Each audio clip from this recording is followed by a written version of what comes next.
Miren, en una ocasión, y ni recuerdo el nombre del libro, pero fue una obra que me trajo un amigo de España, una doctora oncóloga, una mujer de muchos años de edad, con mucha experiencia clínica.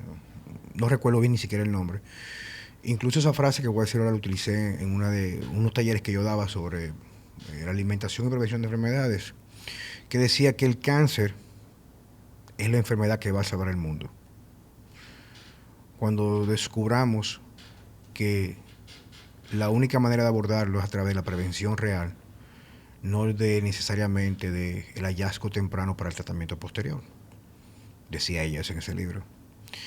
Y es un tema que a mí me apasiona, no necesariamente el cáncer, sino la salud per se. Tenía mucho tiempo por traerte aquí al podcast, pero yo sé que tú eres muy ocupada, con lo cual te quiero dar las gracias por la oportunidad. Con nosotros nos acompaña en el día de la doctora Mirna Santiago. Mirna, quiero ante todo que te presentes y que podamos conocer un poco de ti. Cuéntame. Bueno, como Juan Carlos dijo, yo soy cirujana oncóloga. Dentro de la cirugía oncológica me he ocupado mucho de abordar la parte de nutrición oncológica y por eso hago como un match entre lo que tiene que ver la enfermedad y la prevención como tal. En el tenor de que la enfermedad es precisamente como bien mencionas, todo el mundo entiende que la incidencia del cáncer cada día es mayor por el factor hereditario. Y realmente es el menos frecuente. Un 5% probablemente del cáncer tiene una tendencia al factor hereditario. El resto, el 95% restante, es por los factores ambientales. Pero oye, antes que entremos en ese tema, quiero conocer un poco de ti. Cuéntame, o sea, háblame de ti. Medicina, ¿por qué, Mirna? Mira, yo realmente comencé a estudiar medicina porque tenía mucha inquietud cómo resolver las afecciones del cuerpo. Me inquietaba muchísimo. Soy muy tenaz en las resoluciones inmediatas y por eso fui haciendo una inclinación a la parte quirúrgica. Yo siempre decía que tengo como que hibernar tanto para dar con el tema del resultado del paciente que lo que me voy a ir es por la parte quirúrgica. Pero dentro de la parte quirúrgica sí me fui como quedando como inquieta con abordar el tema más de la salud, más allá de lo que era una afección de una apendicitis, una colecistitis. Quería saber qué estaba pasando con el cuerpo, qué llevaba al cuerpo a enfermarse, y esas inquietudes las iba a encontrar en lo que era la oncología. Pero espérate, que tú vas rápido. ¿Dónde estudiaste medicina? Hice medicina en la UAS. Mucha gente no lo cree, pero señores, yo soy guasdiana. Orgullosamente guasdiana. Tú sabes que estoy entrevistando a un gran amigo mío, cirujano, pero cirugía plástica reconstructiva, el doctor Luis Andrés Cordero. Y él decía que en su momento, cuando estudió, hace unos cuantos añitos atrás, él decidió también cirugía en la UAS, pero medicina en la UAS porque tiene más tendencia a la práctica de cirugía, aparte de quirófanos, ¿verdad? Entonces hiciste UAS. Y luego, ¿dónde te especializaste? Hice la especialidad de cirujana general en el Hospital Central de las Fuerzas Armadas. Por eso que mucha gente ve que yo soy un chin como medio stray, porque allá la formación es bien estricta. Decidí ir allá porque verdaderamente la institución tiene un volumen de pacientes muy alto. En ese momento y actualmente estaba muy actualizado en cuanto al equipamiento y hice la formación de cirugía general allá. Fortuitamente caí en la oncología por el profesor mío que me acuñó desde que yo fui residente del primer año. La oncología, como casi siempre eran procedimientos tan largos, la gente como que lo rechazaba y no quería entrar con el profesor. Entonces, para mí era una diversión porque yo entraba y me lo disfrutaba. Y fue pasando el tiempo y ahí fue como creando mi pasión por la oncología, y finalmente hago oncología en el Instituto Oncológico Heriberto Pitter, que tiene 80 años haciendo oncología en el país y ha graduado 42 promociones. Dentro de esos 42 años, ahí salí yo en el 2014 graduada de cirujana oncóloga. Mira, para que la gente lo pueda digerir, porque yo sé que tú eres tan profesional, que no quiero vayamos muy rápido, para que nuestras personas que nos están escuchando, y más ahora que estamos a la entrada del mes del cáncer, ¿verdad que sí que es octubre? Exacto. La gente entender. ¿Cuál es la tasa hoy en día y la proyección futura de, por ejemplo, en el cáncer de mama especialmente, la incidencia por mujeres totales? Mira, la estadística actualmente se dice que de cada 7 mujeres, si en este escenario tuviéramos 7 mujeres, una de ellas tiene un diagnóstico de cáncer de mama en los próximos días. Eso es abrumador y la tendencia es que vaya hacia la alta. En cuanto a la posición, es el segundo diagnóstico de cáncer mixto, tanto en hombre como mujer, sacando el cáncer de piel, que es el que a nivel mundial es el que ocupa la primera posición. En República Dominicana, dentro del cáncer, el cáncer de mama, dentro del cáncer en el sexo femenino es el que ocupa el primer lugar. O sea que realmente es una incidencia muy alta. En una ocasión, en todo el proceso que yo he tenido, más o menos como oyente, claro está, porque no soy médico, de entender los factores que inciden en disfuncionalidades que podría llevar, por ejemplo, a crear perfiles estrogénicos, que tú bien sabes, y bueno, no te voy a poner a hablar de eso, pero lo que sí se dice es que el hombre, tanto como la mujer, va a tener exposición internamente a estrógenos, sean estrógenos endógenos que tú produces, especialmente la mujer en el proceso de ovulación, sí, o el hombre a través, por ejemplo, de la conversión de su testosterona, cierto grado hay una tendencia a convertir a estradiol.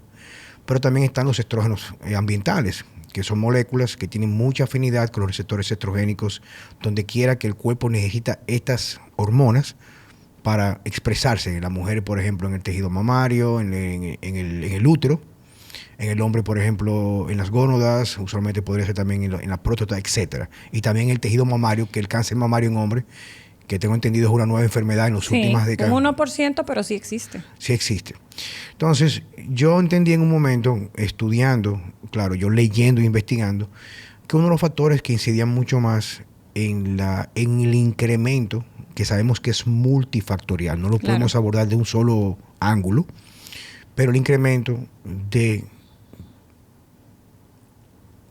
la alimentación tan carente de nutrientes de calidad y tan abundante de antinutrientes, lo cual tiende a conllevar que ese proceso que todo ser humano pasa en 24 horas, que de eliminar de forma eficiente toxinas que tienen que pasar por el hígado, ser hidrolizadas luego por la vía de eliminación, se compromete de muy temprana edad. Tú me irás corrigiendo, la idea es yo también aprender mucho esta disertación, tanto como quienes nos están escuchando. Yo había leído y sigo leyendo y reiterando que, por ejemplo, uno de los primeros pasos de la parte de alimentación, porque hay otros factores, para mejorar lo que tiene que ver o reducir las posibilidades de desarrollar cáncer, especialmente en mamario en las mujeres, es la alimentación. Ahora, algo que siempre me ha chocado mucho a mí, Mirna, y es algo que yo sé que es una tecla un poco delicada de tocar porque hay muchos intereses en el medio y no jamás te voy a exponer a eso, es el hecho que hoy en día, desde el punto de vista de los números y la prevención, en general, salvo algunas excepciones, la oncología está perdiendo la batalla. No digamos, dije claramente la prevención. Sabemos que las terapias estamos avanzando para dar más posibilidades de salir con vida a un diagnóstico a tiempo. Claro. Sea por cirugía, concomitante con tratamiento, radioterapia o quimioterapia. Pero los números indican, si no me equivoco, que está incrementando la incidencia de la enfermedad y es porque en realidad no se ha sabido o se ha invertido los recursos y el tiempo para abordar la parte de prevención. Exacto. ¿Qué tú puedes decir? Definitivamente. Mira, muy cierto, vivimos en un mundo estrogénico, eso hay que decirlo. La mayoría de las personas entienden que el cáncer de mama es solamente en mujeres porque obviamente como la mayor frecuencia es del cáncer, la mayor incidencia es por estrógeno, estimulación estrogénica y de progesterona, entienden que el hombre no tiene estrógeno y progesterona y por bien la conversión que bien explicas de testosterona a estrógeno, el hombre también tiene niveles de estrógeno en sangre. Y también, no solamente en ambos, tanto en el sexo femenino como en el masculino, por la conversión de la grasa por un proceso que ustedes conocen mucho, que es el proceso de aromatización, la grasa corporal tiende a convertirse en estrógeno. Entonces, a mayor grasa que uno tiene, mayor distribución grasa, pues va a haber mayor estrógeno en sangre. Podrías decir que una mayor posibilidad o incidencia, ¿verdad que sí? Exactamente. ¿En qué va esto y por qué lo explico? Si tenemos una población más obesa, tenemos una población más estrogénica. Y por eso hablamos de que la incidencia mayor del cáncer no es genética, sino realmente por enfermedades metabólicas. Ese es el sentido de todo esto. Bueno, incluso va de la mano con lo que dije previamente. Uno de los factores que incide, por ejemplo, en la obesidad es malnutrición, claro, no desnutrición, sino el hecho de que tú comes calorías vacías que no aportan nada a los procesos metabólicos reales, sino lo que tú haces simplemente es, entra una cantidad de calorías, no con herramientas para activar los procesos de limpieza del cuerpo, o digamos que la parte hepática de desintoxicarnos, que es lo que se conoce en medicina como biotransformación, tú me corregirás. Exacto. Y el mismo hecho de que haya una incidencia de obesidad o incremento de peso implica que hay un trastorno metabólico, ¿cierto? Exacto, así es. Y es tan así que si vamos, ya va, tú quitas la mala alimentación como tal, pero tienes un paciente que aparte de que se alimenta mal, es un paciente alcohólico, va a comenzar a tener de alguna manera una falla en las células hepáticas, los hepatocitos. Y a medida que esa disfunción hepática se va produciendo, no hay una conversión adecuada y lo que hace es que se produce más estrógenos. Por eso también uno de los factores es daño hepático para que nosotros estemos viviendo en un mundo estrogénico. Por eso es que todo esto va más dirigido hacia los factores ambientales de cómo uno se está sometiendo a una mala alimentación, consume alcohol, es fumador, no hace ejercicio, no toma sol.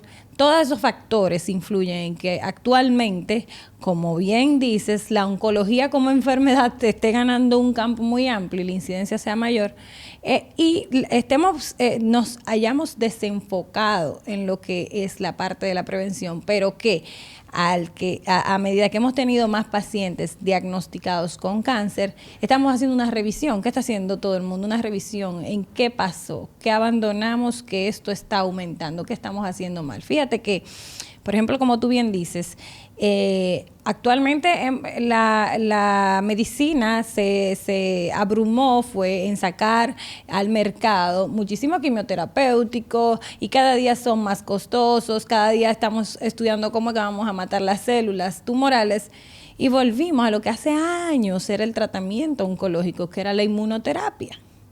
O sea, ¿qué estamos diciéndole al cuerpo? Si tú al cuerpo lo reseteas y le dices al cuerpo, comienza a trabajar desde adentro la función, tu mismo cuerpo va a trabajar en la destrucción de las células malignas. Y es por lo que queremos llevar a la prevención, porque si lo haces desde el punto de vista preventivo, pues vas a evitar la formación de células tumorales. ¿Sabes? En estos días yo escuché un video y ahora yo pensando, haciendo una revisión, introspección, yo no recuerdo por qué no te lo envié. Era el caso de una entrevista en un podcast en YouTube, no recuerdo ahora, lo tengo ahí, lo voy a buscar para reenviártelo, donde un médico que fue diagnosticado con cáncer, él hablaba de su experiencia en la parte de crear una estrategia complementaria con todos los procedimientos que se le hicieron, que fue prácticamente cirugía y luego también lo que tiene que ver, no sé si fue radioquimioterapia posteriormente a eso. Y él hablaba, y esto es un tema que me dio mucha satisfacción por mi filosofía de comida, pero también me dio por ejemplo, esa pequeña luz de esperanza. ¿En qué sentido? De que él hablaba que la terapia que utilizó para poder salir, claro, concomitante, junto, al lado de lo que le mandó a hacer la medicina tradicional él hacía ayunos para incrementar la autofagia o fortalecer la respuesta X, para no entrar en detalles muy profundos. Y las veces que comía, que era una comida al día, cada 2 días, era prácticamente carne, claro, carne orgánica, ese tipo de cosas. Y cuando él hablaba, él decía es que en realidad, para poder fortalecer la inmunidad, la primera frontera es el intestino. Así es. No tiene nada que ver con el aporte de un alimento, sino cómo ese alimento va a interactuar con el intestino. Y él hablaba, por ejemplo, te reitero, que inclusive hizo su historia, fueron unos cuantos meses, pero que una de las cosas que más le ayudó fue este tipo de tratamiento o terapia de alimentación con ayunos, ese tipo de alimentos, específicamente ese, era que perdió mucho peso, pero no experimentó casi ninguno de los efectos secundarios asociados a la quimioterapia. No se le manifestó. Bajó mucho de peso y el resultado fue que en tiempo récord pudieron darle un de alto. O sea, le diagnosticaron ya completamente que estaba sin secuelas, lesiones, etcétera. Entonces, yo me topo muchas veces que una pregunta quiero hacerte, especialmente como tú te presentas, que más que lo que tú presentas y lo que tú practicas y tu éxito profesional, es la parte de la alimentación. Por ejemplo, muchos seguidores me comparten, especialmente tengo dos amigas virtuales, ni sé cómo se ven, que son enfermeras en centros quirúrgicos en Estados Unidos, en Nueva York, que son de origen dominicano. Me mandan fotos del tipo de alimentación que le ponen en esos hospitales a los enfermos en la ala oncológica. Le ponen gelatina con azúcar, galletas, bizcochitos, etc. Entonces, quiero que tú, por tu experiencia, pero más para que la gente pueda conocer tu abordaje, usualmente cómo tú manejas la parte, digamos que no es el caso, el término holístico, que implica, tengo el diagnóstico o me da con el referimiento, cómo yo abordo a ese paciente, qué tú haces usualmente. Mira, lo que bien mencionaste que hizo ese doctor que padeció cáncer es una estrategia que actualmente está ganando mucho terreno. Número uno, los ayunos te disminuyen los niveles de glicemia en sangre y sabemos que las células tumorales disfrutan el azúcar. Y claro, eso, y se transporta con insulina, ¿verdad? Exactamente. Cuando así el proceso de la ingesta de proteínas, en este caso carnes, que están muy satanizadas o que quieren satanizar, ¿qué él está haciendo? Él lo que está haciendo que en las células se produzca el proceso adecuado, que es un proceso fisiológico que debe de ocurrir, que es el proceso de metilación. Cuando tú motivas eso, que eso es una de las cosas que ocurren en la mitocondria, que al final, ¿qué es lo que ocurre en el cáncer? El cáncer es un daño celular, pero un daño precisamente en la mitocondria, donde hay una deficiencia de ese proceso de metilación, que se ayuda cuando hay ingesta de proteínas adecuadas, porque tienen un aminoácido que eso es lo que hace. Exacto, especialmente, según tú me corregirás, yo recuerdo que uno de los principales factores de metilación se encuentra especialmente vinculado a la vitamina B6, B9 y B12, especialmente el ácido fólico. Exactamente. Pero ácido fólico que sea biodisponible y casi siempre se puede encontrar en carne de calidad, ¿verdad? Exactamente, precisamente. ¿Qué él hacía? Bueno, él decía, me voy a poner voy a hacer un ayuno para motivar una disminución importante de la glicemia, pero a la vez, cuando yo inyecte mi cuerpo, es para inyectar una actividad mitocondrial a través de ese adecuado proceso de metilación. ¿Y qué hace el cuerpo? El cuerpo, entonces, las células que lo que han perdido es la función de la apoptosis o la muerte celular programada, la motiva a que funcione adecuadamente para que haya una destrucción celular, añadido a que si se está dando un tratamiento adecuado de quimioterapia y radioterapia, que obviamente están bien diseñados para eso, pues la destrucción celular de esas células tumorales, que son las que uno quiere, son mayores. ¿Por qué él toleraba mejor la quimioterapia? Es lo que yo le digo a los pacientes, que ahí va la pregunta donde me haces, ¿qué abordaje nutricional tú le haces a esos pacientes? Uno es eso. Es un error quitarle las proteínas animales a los pacientes que están siendo sometidos a tratamiento. Digamos proteínas animales, nada procesado. Exactamente. Vamos a hablar de carne orgánica. O una carne que venga directamente del matadero, con sal y parrilla, nada que tenga, por ejemplo, condimentos extraños. Exactamente. Porque es importante, y quiero aprovechar ahora, ponerlo claro. Yo estuve viendo, en estos días yo estuve en Las Terrenas, y hay una pizzería muy famosa allá que se llama Le Industrie, que no sé, le comenté a Mao que era buenísima la pizza ahí, a mi amigo Mao, y era que el tipo tiene una pizzería en Nueva York y él trabaja aquí 7 meses y se pasa 5 meses allá. No, es una gente muy interesante. Él tenía un televisor con estos canales que ponen en internet de cocina, y era una sección que había hablando de diferentes restaurantes de carne, especialmente los famosos smoker texanos. Y entonces, definitivamente es carne, pero cuando la prepara el norteamericano común, el norteamericano, es una cantidad de sazones que le pone arriba a la carne, todo viene enfrascado, que eso tiene, por ejemplo, aceites hidrogenados, tiene high fructose corn syrup o sirope de alta fructosa. Exacto. Entonces, digamos que en cierto modo, la muestra de estudios que se hacen para demonizar la carne, no segrega otros factores. Por ejemplo, no solamente comen carne, pero lo comen con la papa frita, con aceite vegetal, toman cerveza que es altamente proestrogénica todo el tiempo, no en moderación, factores ambientales. Entonces, como yo explico a las personas, tenemos que entender que poner cada cosa en su lugar, y cuando hablamos de carne, no que tú te vas con cáncer a comerte 2 ricos hot dogs. No, claro que no. 2 ricos hot dogs, o tú agarras ahora mismo y te vas a comer un Burger King, un McDonald's, que son prácticamente lo tienes un 20 o un 30% de carne. Entonces, esa parte es bueno aclararla, porque yo digo que la DIA no es tener razón, sino hablar con la verdad. Exacto. Y por eso tú estás aquí.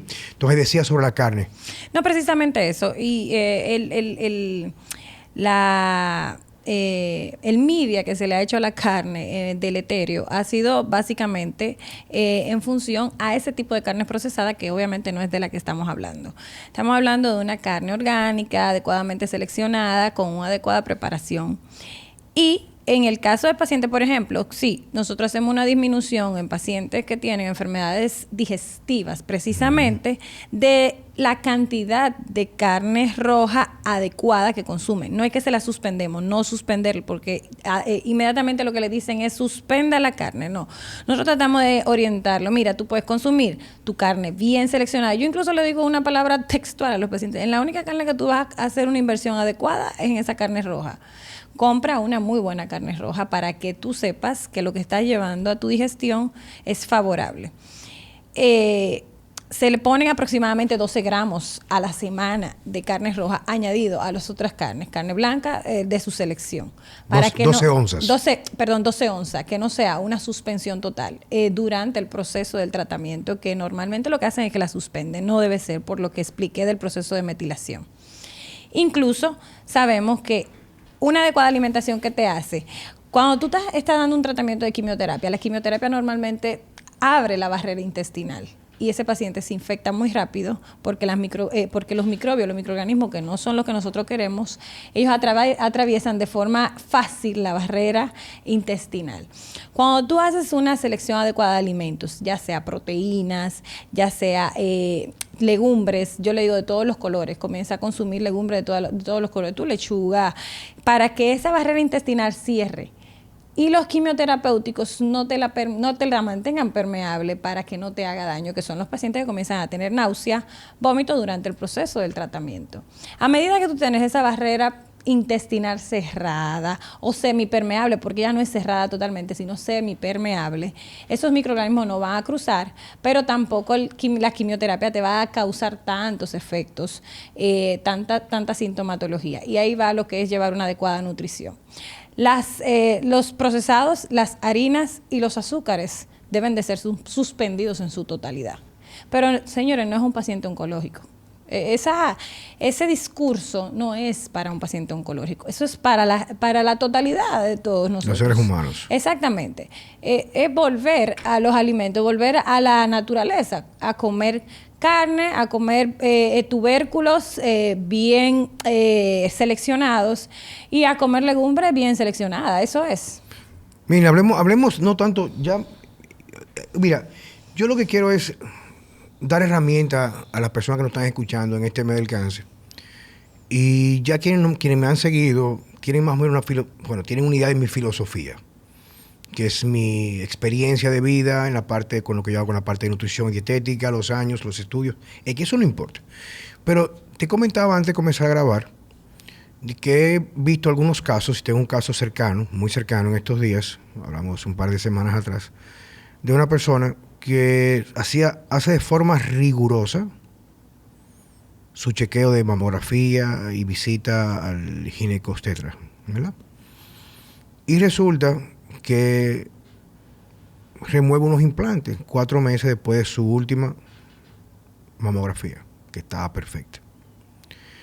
Le hacen, no sé si fue una biopsia, no sé lo que le hicieron al implante, y sale que tiene células cancerosas.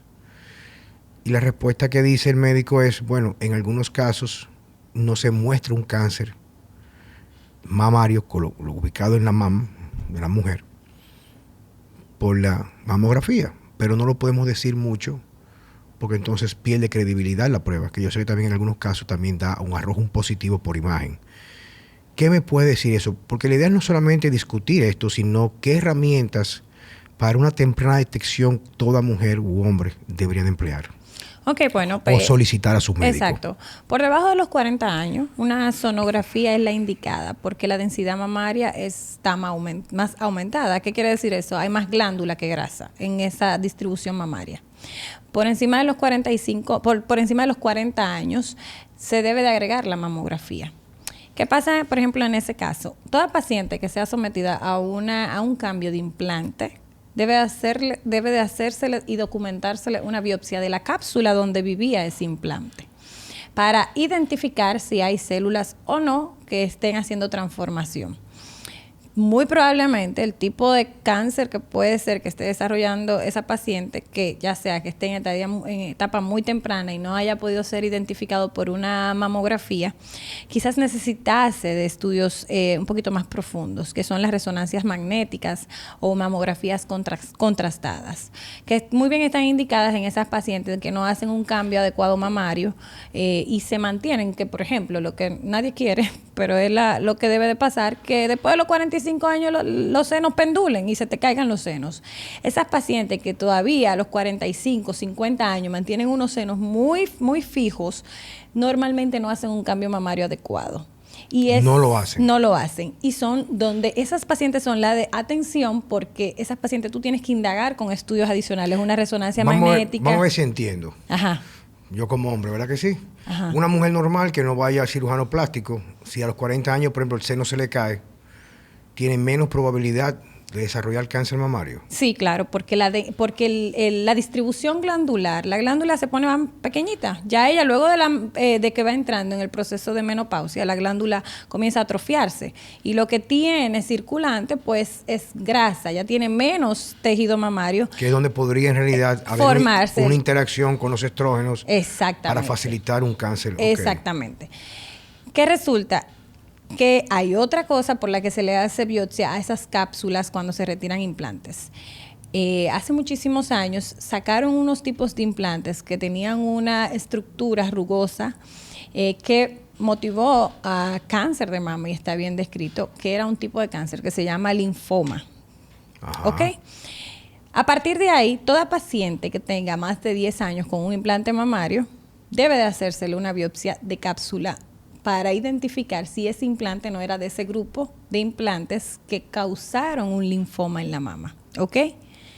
Entonces, muy probablemente hay que ver si esa paciente, el tipo histológico que está desarrollando en esa mama, si es un cáncer mamario como tal de la glándula mamaria o es un linfoma secundario a una prótesis específica que en aquella ocasión se colocaron. Entonces ahí estamos hablando de los factores ambientales, no necesariamente fue que ella tenía una tendencia genética que es el 5%, sino puede ser que ella o haya tenido uno de esos tipos de implantes que hayan ocasionado entonces una transformación, que es lo que le llamamos displasia o una displasia en las células, y se transforme posteriormente a un cáncer de... Para una persona que lo está escuchando, una mujer especialmente, va mañana a verse al médico, tiene 40 y tantos de años, tiene implantes, o va donde Mirna Santiago. Dice, doctora, yo quiero irme de aquí tranquila, no venir y no tener sorpresas mañana de que, bueno, vine aquí, todo salió bien, pero a los 3 meses, por un accidente de implante, que sé yo cuánto yo tenía, ¿cuáles son las pruebas que debe hacerse con nombre para garantizar de que usted está cancer free o libre de cáncer? Hasta ahora los estudios de imágenes favorables en caso de implante mamario, se puede hacer una mamografía, pero lo ideal es agregar una resonancia magnética. Hay que agregar una resonancia magnética para poder definir bien el tejido mamario. Con contraste. Con contraste, sí. Una resonancia magnética sin contraste es un merengue sin letra. Ya, entendí. Estuvo muy bien eso. Vamos a ver si seguimos entendiendo, porque la idea es que la gente se tenga herramientas de alguien como tú, que eres una experta en la materia. O sea, si yo me hago ambas cosas, mira, yo me la voy a hacer para yo estar tranquila. Si ambas salen negativo, ¿cuál es el tiempo ideal para repetir ambas pruebas? Al año. Una paciente con un screening mamario negativo, su seguimiento es anual. Sí. Anual, pero también de resonancia magnética con medio de contraste. No, ya una resonancia magnética con medio de contraste se puede planificar a los 3 años de seguimiento. Cada 3 años. Esa parte es muy importante. Exacto, no vamos a abusar de ese estudio, se hace cada 3 años. Incluso hay una tendencia, no sé si recuerda el boom con el síndrome de Angelina Jolie. Sí, que se removió el asunto. Exacto, que se removió la mama. Yo siempre digo, señores, el hecho de tú removerte la mama no quiere decir que no se disminuya la posibilidad de que te padezca un cáncer de mama, porque se remueve un 90%, pero de un día un 15% de glándula puede quedar ahí, y en ese día 15% puede formarse cáncer de mama, y incluso iniciar en la axila, no necesariamente un cáncer de mama que inicie en la mama como tal. Entonces, a ese tipo de paciente que uno le hace remoción de la mama, lo indicado es que se le haga una, y se supone que no tiene glándula mamaria, que tiene muy poca, que se le haga una resonancia magnética cada 3 años. Es así. ¿Qué va? Que hay una cosa que yo sé que te inquieta mucho, que si los estudios tienen el 100% de la verdad, no. Ya va, eso no va a ser posible. Yo tengo pacientes que han tenido cáncer de mama con que nosotros le llamamos primario desconocido. Una mama negativa completamente, y donde encontramos un cáncer de mama fue en la región axilar, un ganglio que se positivizó. Y el ganglio, cuando tú haces el screening, realmente es un ganglio metastásico de un cáncer de mama, que no se ve en estudios de mama convencionales como lo que estamos mencionando. O sea que definitivamente digamos que vamos a tener dos tipos de personas. Quienes están interesadas en la prevención y entender que con estrategias reales que mejoren lo que tiene tu inmunidad, eliminar alimentos proinflamatorios, dormir bien, ese tipo de cosas, y quienes van a apostar solamente a un buen seguro médico o los recursos económicos para prevenir antes de que sea muy tarde la aparición de un diagnóstico positivo de cáncer, ¿verdad que sí? Entonces, otra pregunta muy interesante. Cuando hace ya, si no me equivoco, 2016 o 2017, yo me inscribí como oyente, claro, me gusta dejarlo claro, y concluí por 2 años un fellowship en biología y metabolismo vascular. Y entre los módulos había uno que era hablando completamente del colesterol. Incluso el médico hablaba de que hay 3 condiciones seguras que van a incrementar el colesterol. 2 son necesarias, y las 3 son necesarias, Hablaba es que hay 2 cosas que nunca el colesterol se puede bajar, se debe tratar de bajar, no importa el número. Y es durante el embarazo, que es un mecanismo normal del incremento drástico del colesterol en las madres, porque prácticamente el colesterol es la materia prima para inducir la formación del tubo neural y la retina en los primeros meses de gestación en el feto. Eso es lo primero. O sea, no hay tal cosa como una mujer que no haya tenido historial de problemas de dislipidemia, queda embarazada y al segundo mes hace una prueba de que su colesterol va a tender a subir, no hay que bajarlo. Lo segundo, usualmente en los niños. En algunos niños muy especial, el colesterol tiene un papel, como en los adultos, aparte antiinflamatorio, antioxidante, y también es materia prima para el cerebro que está creciendo. Y la tercera, que es la que nos compete aquí para hablar contigo, era que el colesterol tendía a subir casi siempre como un mecanismo de defensa a inflamación asociada al cáncer. Te voy a hablar un caso que me pasó a mí, que incluso yo te la envié a ti en una ocasión, esa muchacha, no vamos a decir el nombre de ella, tú la trataste hace esos 2 años y algo. Hay una muchacha seguidora mía que se chequeaba conmigo la parte de nutrición, y yo siempre pido algo sencillo de analítica, que lo corroboro con los médicos en el centro, el Santo Domingo Wellness Center. Ella tenía un colesterol promedio de 198 a 210, en 3 meses le subió a 500 y pico. Cuando ella va a consultarse, ella va conmigo como su salvador, pero yo tengo mis límites, yo trabajo con la parte que me compete, que es nutracéuticos y alimentación, no toco la parte de ningún médico. Pero yo, que más o menos había estudiado eso, lo había visto, yo dije dentro de mí, bueno, pero aquí como que algo raro, o sea, era una muchacha muy delgada, muy bonita, indiecita, fue con su esposo, y le mandé a hacer todos los marcadores. Y entonces yo recuerdo que te la envié a ti. Y salió, definitivamente estaba positivo en los CA a cáncer, ¿verdad? Eso tiene cáncer mamario, ella pasó la enfermedad, la superó, ese tipo de cosas. Entonces, ahí viene mi observación contigo, o sea, ¿por qué en la actualidad? Y es una pregunta que no tienes que responderla, porque yo no quiero jamás exponerte a ti a crear conflicto de intereses con la clase médica, porque yo soy pro médico, pro salud. Yo siempre he dicho, por ejemplo, que si yo mañana soy diagnosticado con algún tipo de cáncer o cáncer de próstata, arranco automáticamente con mi amigo Joseph Abitbol. Si sufro algún tipo de problema coronario agudo, pues voy al doctor Pedro Ureña. O sea, no podemos discutir que la medicina ha avanzado cuando tenemos un caso agudo, crónico también, tratarnos para no perecer, no morirnos de ello. Claro. Pero yo veo que en realidad hay una gran discrepancia hoy en día, especialmente con temas donde la medicina ha sido abordada de una forma silente y callada por las farmacéuticas, donde los médicos, la mayoría, yo sé que hay sus excepciones y están creciendo en número, han abandonado los principios fisiológicos del cuerpo humano, de entender las razones del porqué. Es prácticamente ver números y medicar el propósito. Y viene el tema del colesterol.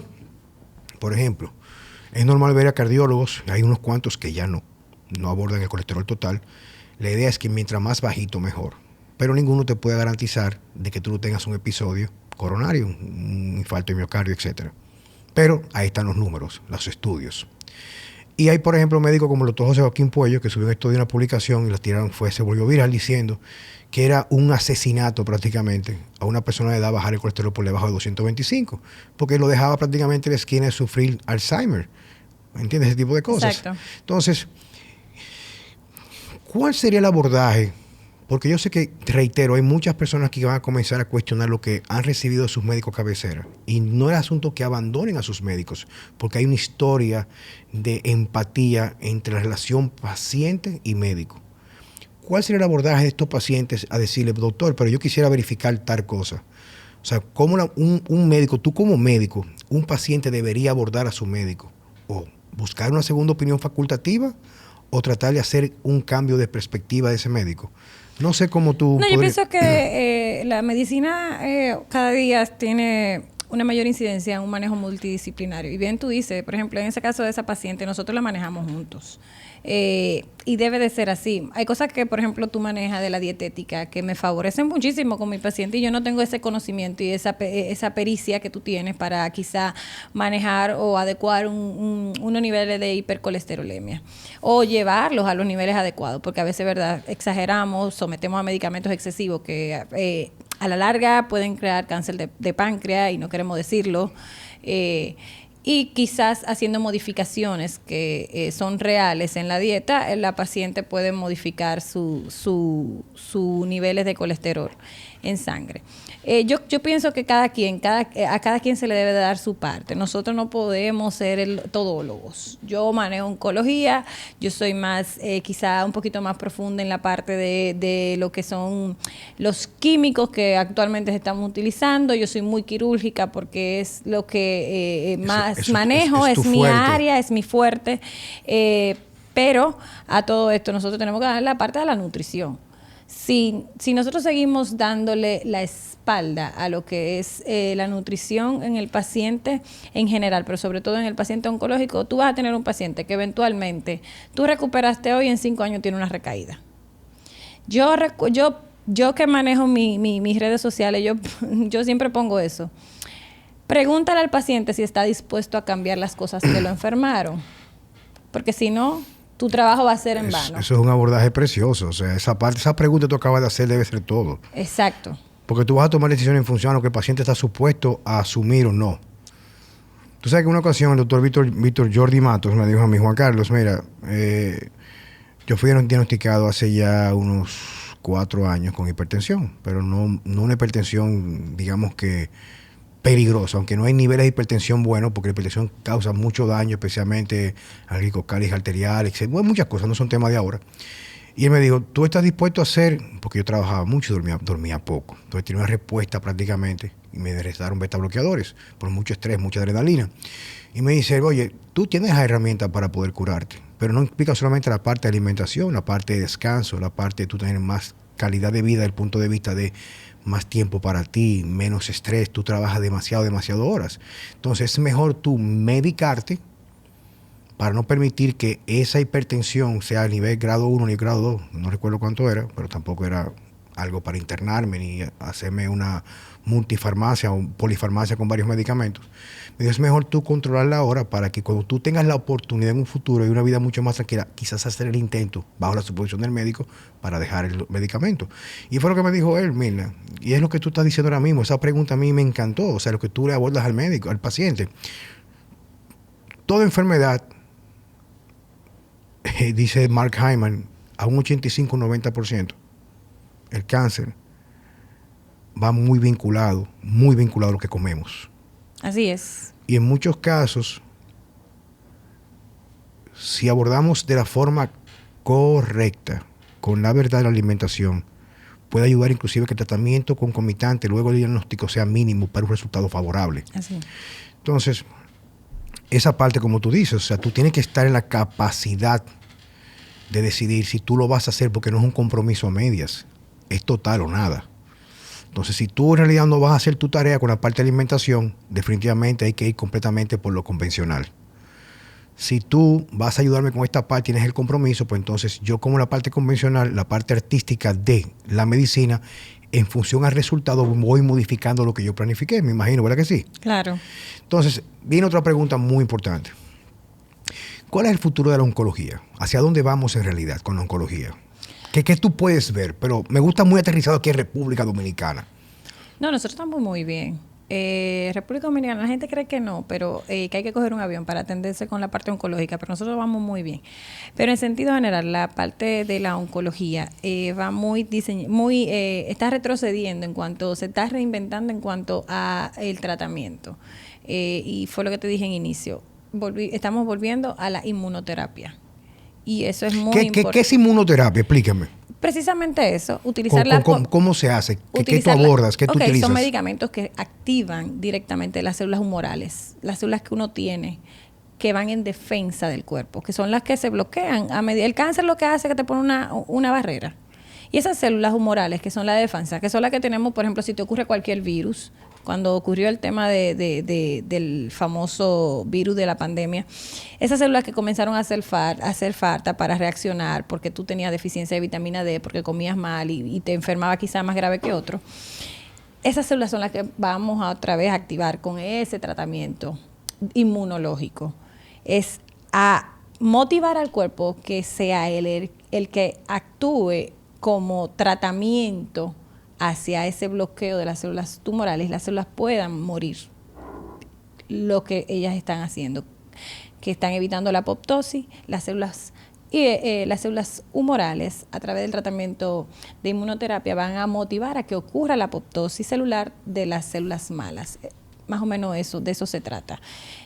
Y yo no te puedo explicar qué tan avanzado va eso, que yo me río. Hay una molécula que ha salido nueva, que yo digo, pero eso parece ahora mismo, ¿cómo se llama? Beberse un vaso de agua. Bébete un vaso de agua para que haga la digestión, bébete para que se te quite la sed. Porque esa molécula le da a todo. O sea, tiene un nombre comercial tiene un nombre de la casa comercial, que no lo voy a mencionar porque todavía está patentado, o sea, se está respetando la patente. Pero es increíble y es un tratamiento inmunológico cómo acaba con todo tipo de cáncer actualmente, digestivo, mama, pulmón, que era uno de los cánceres que peor le iba. O sea, ¿Qué cuesta ese tratamiento, Mirna? Es costoso. Háblame de números. Por ejemplo, ese normalmente ese se da mensualmente y está por los 450,000 pesos. Wow. La molécula. Eso está por quizá el tema de que todavía ellos tienen la patente, pero claro, realmente quizá eso va a disminuir. Yo recuerdo que en estos días una paciente que el gobierno tuvo que auxiliarla porque son medicamentos que se ponen mensual y quien tiene 450,000 pesos mensuales para tratarse, probablemente muy pocos casi nadie. En este país. Exacto. En esa parte sí nosotros tenemos que hacer quizá un abordaje un poquito más álgico, que gracias a Dios en estos días con la parte catastrófica se aumentó la póliza para que los pacientes puedan acudir. Salud pública, seguridad social. Yo siempre digo que el pobre que le da cáncer se jodió en este país. Sí, mira, déjame decirte, eso es, todo en la vida ocurre porque no por oportunidades. Es que tú debes ser oportuno para meterte en las oportunidades. Eso es lo que yo creo. No sé si se entiende lo que digo. Entendí muy bien. Cuando yo estudié cirugía general, les voy a decir que todavía para ese tiempo la seguridad social no costeaba lo que eran las enfermedades oncológicas. Hacer oncología era, obviamente, tú tener mucha suerte de que tú captaras 10 pacientes que pudieran pagar su tratamiento. Y de esos 10 pacientes que lograran terminarlo. Entonces ya tú sabes que la estadística era una fatalidad de cómo te iba con ellos, de si se curaban, de que si terminaban, bueno, catastrófico.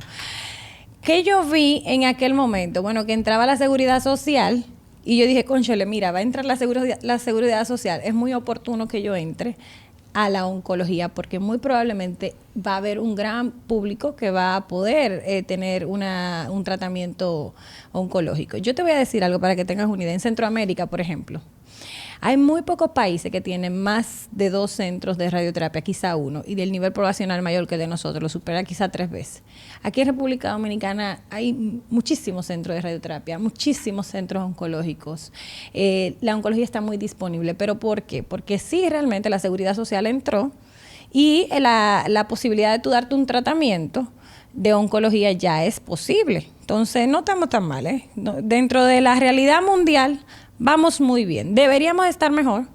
Claro, siempre yo creo que la tecnología, la medicina de punta, hay personas que me dicen, tú le estás poniendo eso, ¿por qué tú le pides eso a ese paciente si es tan costoso? Yo le digo, mira, yo no voy a dejar de mencionarle lo que existe. Porque si yo le digo, mira, tú no alcanzas para tratarte con esto o tú no alcanzas para este estudio, yo lo estoy inmediatamente, ¿cómo se llama? Lo estás condenando, una posibilidad. Exactamente, lo estoy condenando. Yo siempre le explico, mira, lo que tenemos en el mercado actualmente es esto. Vamos a llegar quizá a esta parte si tú puedes, pero si puedes llegar hasta lo último, lo hacemos para que te vaya mejor. Porque hasta hace como 8 meses, tú bien recuerdas que hubo un boom muy grande. Yo saqué también un post de eso. Yo lo vi. Que fue muy álgico y muy duro. Yo en el mes del cáncer casualmente. Fue muy dura porque se volvió muy comercial el poner una valla rosada y decir que era el mes del cáncer, pero que tú estabas haciendo para que ese mes, para que las cosas cambiaran. Y de eso se trataba el post que yo hice. Y con eso, con otras cosas que se hicieron, incluyeron a las pacientes a la reconstrucción de mama, que no se reconstruían. Hablar de ponerse unos implantes mamarios luego de un cáncer de mama, o sea, era un lujo. Nadie accedía a eso. Todas las pacientes salían con probablemente en su mayoría, salvo algunas otras que podían costearlo, salían con una mastectomía, una mutilación de su mama, que había el aspecto psicológico no lo estábamos abordando. Hoy en día ya también eso se está abordando. Tarde, bueno, nunca es tarde cuando la dicha es buena, porque claro, estamos hablando de que Veronesi, que fue un cirujano que habló de medicina reconstructiva en 1980, nosotros en República Dominicana en el 2022 que estamos reconstruyendo. Bueno, pero nos estamos montando en el banco. Estamos avanzando. Estamos montándonos en el banco. ¿Qué mensaje tú puedes darle? Mira, aquí siempre lo que hemos tratado, Mirna, en Vida Sana, es mostrar que hay esperanza, mostrar que si estamos bien guiados y bien informados, podemos salir adelante.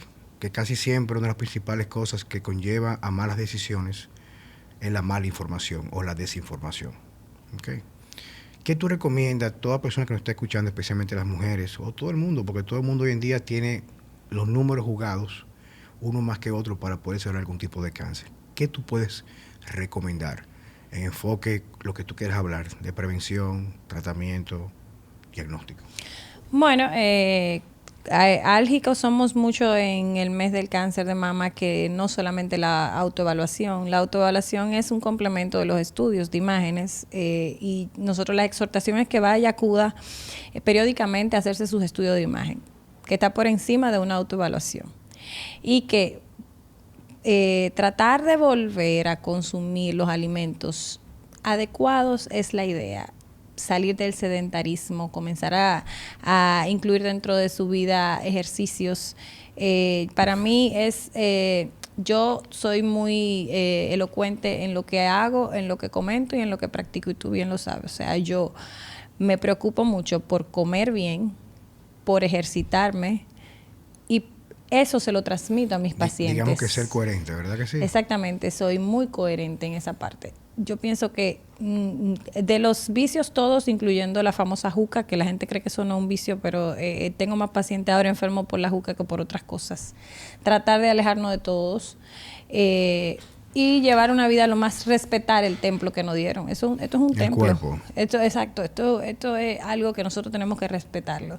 Yo le digo a todo el mundo, señores, nosotros antes antes la gente se moría de 65 años, de 70 años, ahora queremos llegar a los 95, pero caramba, este carro que nos dieron hay que saberlo llevar. Para que esos 95 sean con gracia, ¿verdad que exactamente, sí? Para vivir con dignidad, eso es lo que uno tiene que tratar de hacer. Mila, muchas gracias por tu participación. Gracias por la invitación. Honras y aparte nos sube de nivel en nuestro podcast porque personas como tú le suman a la sociedad y al mundo. Muchísimas gracias. Señores, muchas gracias por estar en Vida Sana con Juan Carlos Simón.